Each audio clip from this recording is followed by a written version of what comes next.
Hello everyone and welcome to the program Talk Sport on Global Television. I am Samuel Odi. Many thanks for joining on today's edition of the program.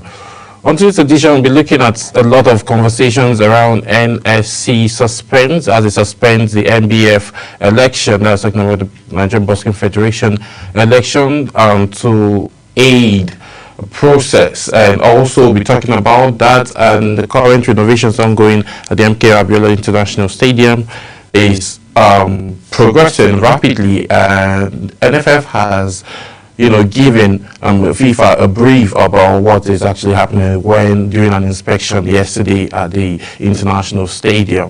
And also in basketball, Tunisia got defeated by the Lions of Cameroon, and also Nigeria are set to take on Tunisia later today in their second group matches, as the both teams are fighting to get an automatic spot. But looking at it currently, a win for Nigeria would take them directly into the quarterfinal spot, and then Tunisia would have to battle it out to see how they can be able to qualify based on the fact that they've lost their first game, and if they get to lose their second game against the Tigers of Nigeria, then it's going to be a problem for them in the Afro Basketball Championship going on.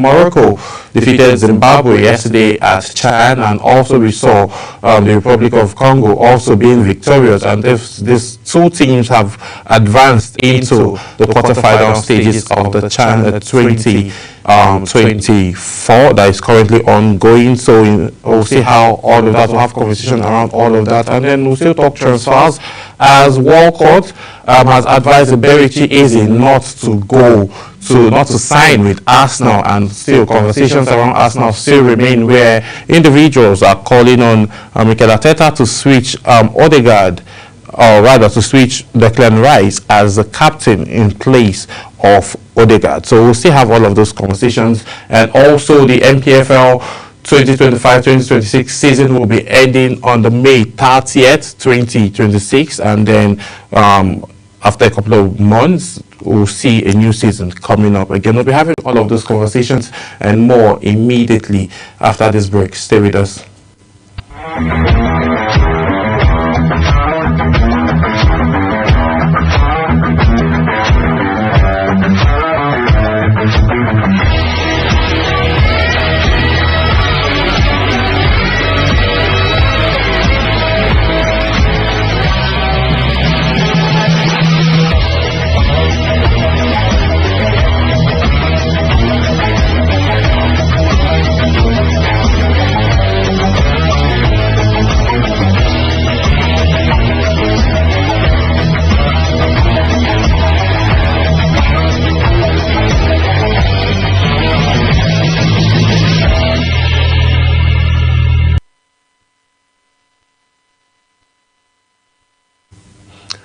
Yes, if you're just joining, this is Talk Sport, and I am Samuel Odi. Now let's get right on. NSC, that's talking about Nigerian Sports Commission, suspends National Boxing Federation election to aid process. The Director General of National Sports Commission, Bukola Olakbade, has suspended the Nigerian Boxing Federation election to ensure due process and allow proper participation of all stakeholders in the election process. Olakbade made a swift response in addressing the perceived abnormalities leading to the now postponed NBF election. The suspension followed widespread disbelief amongst boxing stakeholders after a timetable was released for the polls with less than 48 hours window for aspirants to compete in their nomination form and screening processes.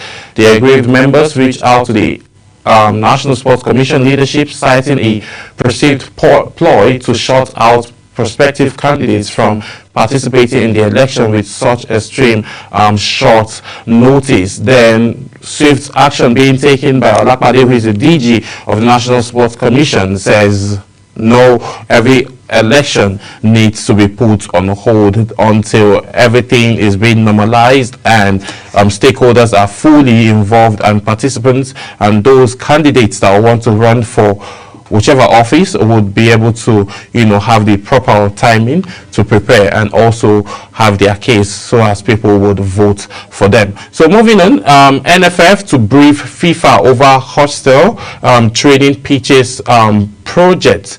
President of Nigerian Football Federation, Ibrahim Gusau, has said the body will send a project report to World Football Governing Body, FIFA, on the process of NFF FIFA players hostel a new training pitch in Abuja, named the NFF FIFA Players Hostel. The 68-room facility is located at the heart of the Package B of the MKO Abiola National Stadium, Abuja.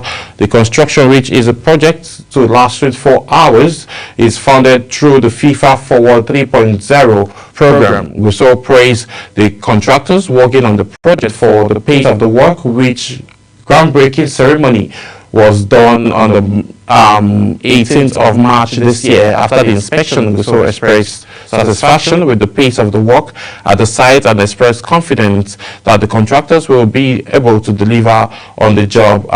24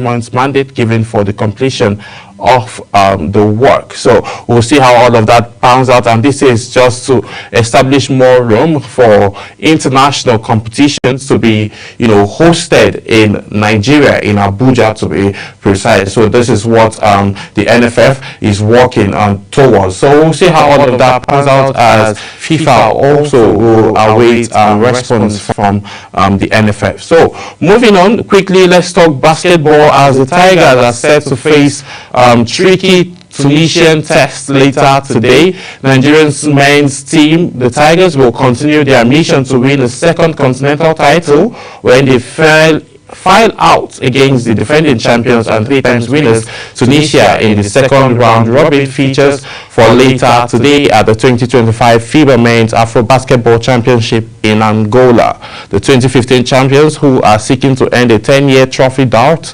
had begun their Afro basketball campaign with a convincing 77-59 victory over Madagascar on Wednesday. Pivotal during the clash was Caleb Agada, who scored a game high of 22 points to lead Nigeria to a resounding win, while veteran Stan Okoye also chipped in a double-figure point haul. However, when coach Mohamed Abdulrahman led side square up against the Tunisians later today, they will be taking on the team who suffered a stunning 86-67 defeat at the hands of the Indomitable Lions of Cameroon in their opening group stage game. The shock loss to Cameroon effectively ended Tunisia's decade unbeaten run as the Afro Basket tournament, with top spots still to fight for between both nations. A win for either side could go a long way towards securing an automatic spot in the quarterfinals of the competition. So that is what it is, and Nigeria are looking to qualify, as they are also eager to make Nigeria proud and also win a trophy, given the fact that they haven't won any in the last decade. So we'll be bringing you highlights of the game that was played between Tunisia and Cameroon, and then so as Nigeria will see, just in case you at home missed the match, so we will also see loopholes that the Tigers can explore for later today, as they'll be looking to secure a quarterfinal spot. We will bring you that highlight and also bring you the highlights of the game between South Sudan and